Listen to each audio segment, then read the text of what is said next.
সম্পর্ক বাড়াতে হবে, তাদের দেখভাল, তাদের খোঁজখবর। হযরত মাওলানা মুফতি শহীদুল ইসলাম সাহেব রহমতুল্লাহ আলাইহি নড়াইলে, উনি আলেম, উনি আল্লামা ইউসুফ বিন নুরি মাদ্রাসা থেকে দাওরা হাদিস, উনি জনগণের সাথে মিশেছিলেন। পাবলিককে দেয় বলছে, ভাই তোমার কি অসুবিধা? বললো যে আমাদের পানির অভাব, আমরা পুকুরের খারাপ পানি খাই। তিনি বলেন কালকে আমি ডিপ টিউবে বসে দেবো।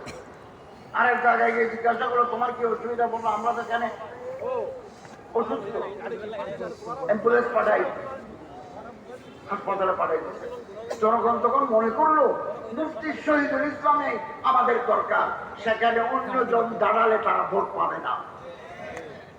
এখন আমি কিছু করলাম না, ভোটের সময় আসে বলে আমার ভোট তো কোনোদিন দেবে না, ভোট পাবেন ২৫০০।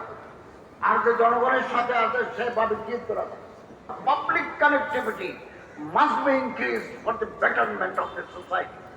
এটা করতে হবে, যতদিন করতে পারে নাই ততদিন পিছিয়ে থাকবে।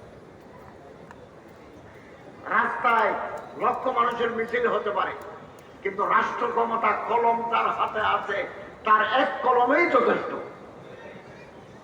আমরা রাস্তায় চিৎকার করি, স্লোগান